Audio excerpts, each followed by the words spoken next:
महाराष्ट्र में काफी मशक्कत के बाद आखिरकार मंत्रिमंडल का विस्तार हो ही गया। मंगलवार को कुल 18 मंत्रियों को शपथ दिलाई गई, जिनमें शिंदे गुट वाली शिवसेना के 9 विधायकों ने मंत्री पद की शपथ ली। बीजेपी के भी 9 विधायक शिंदे सरकार में मंत्री के तौर पर शामिल हुए।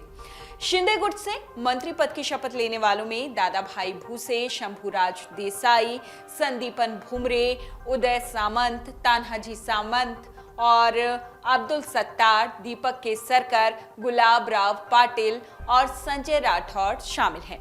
बीजेपी की ओर से चंद्रकांत पाटिल, सुधीर मुनगंटीवार, गिरीश महाजन, सुरेश खाड़े, राधाकृष्ण विखे पाटिल, रविंद्र चौहान, मंगल प्रभात लोढ़ा, विजय कुमार शामिल हैं। तो वहीं इन सब के बीच शिंदे फडणवीस सरकार के लिए एक चिंताजनक खबर भी सामने आई।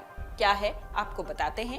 एक सर्वे हुआ है जिसके मुताबिक अगर मौजूदा समय में महाराष्ट्र में लोकसभा के चुनाव होते हैं तो 48 में से 30 सीटों पर महाविकास अघाड़ी यानी उद्धव ठाकरे की शिवसेना, कांग्रेस और एनसीपी को एक साथ चुनाव लड़ने पर जीत मिल सकती है।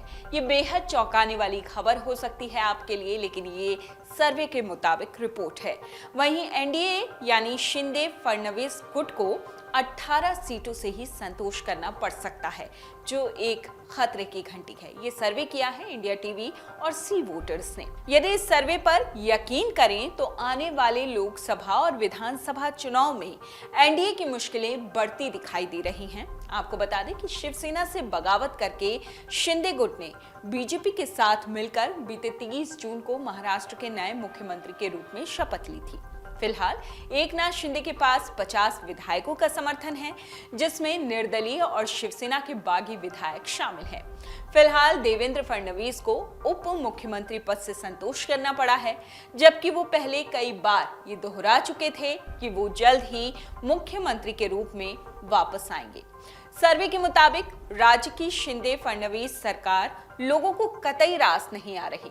आपको बता दें कि साल 2019 में बीजेपी और शिवसेना ने एक साथ मिलकर लोकसभा का चुनाव लड़ा था। तब उन्हें महाराष्ट्र की 48 लोकसभा सीटों में से 42 सीटों पर जीत हासिल हुई थी। हालांकि मौजूदा समय में बीजेपी और शिंदे गुट के लिए मुफीद ये नजर नहीं दिखाई दे रहा है, नजर नहीं आ रहा है, मुफीद नहीं है। यदि इस समय चुनाव होते हैं तो 48 में से सिर्फ 18 सीटों पर इन्हें जीत मिलने के आसार दिखाई दे रहे हैं, जबकि 30 सीटें सीधे महाविकास अघाड़ी के खाते में जाती हुई दिख रही हैं। महाराष्ट्र में नई सरकार के गठन के बाद शिंदे गुट और बीजेपी के सांसदों की संख्या 36 तक पहुंच गई है, जबकि उद्धव ठाकरे के नेतृत्व वाली शिवसेना में अब सिर्फ 6 सांसद बचे हुए हैं। लेकिन सर्वे की माने तो मौजूदा समय में अगर चुनाव हुआ तो ये गणित पलट सकता है। साथ ही महाविकास अघाड़ी महाराष्ट्र में भारी जीत दर्ज कर सकती है। मौजूदा समय में चुनाव होने का यह नतीजा भी होगा कि बीजेपी की सीटों में सीधे 50% तक की गिरावट हो सकती है, जो बीजेपी के लिए एक बहुत बड़ा झटका साबित होगा। फिलहाल उद्धव ठाकरे और एकनाथ शिंदे गुट के बीच में सुप्रीम कोर्ट और चुनाव आयोग में लड़ाई चल रही है। यदि सुप्रीम कोर्ट एकनाथ शिंदे गुट के विधायकों को अयोग्य नहीं ठहराता है तो उद्धव ठाकरे के हाथ से शिवसेना फिसल सकती है, निकल सकती है, और जिसका सीधा असर आने वाले लोकसभा चुनाव के नतीजों पर पड़ना लाजमी है।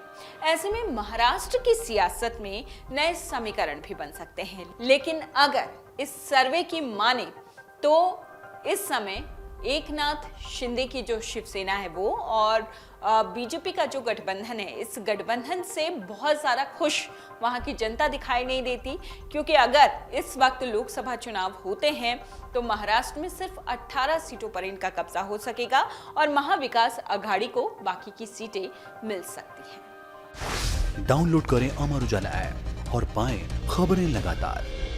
अगर आप ये वीडियो YouTube पर देख रहे हैं तो हमारे चैनल को सब्सक्राइब करें और बेल आइकन को दबाना ना भूलें। अगर आप Facebook पर ये वीडियो देख रहे हैं तो हमारे पेज को लाइक करें।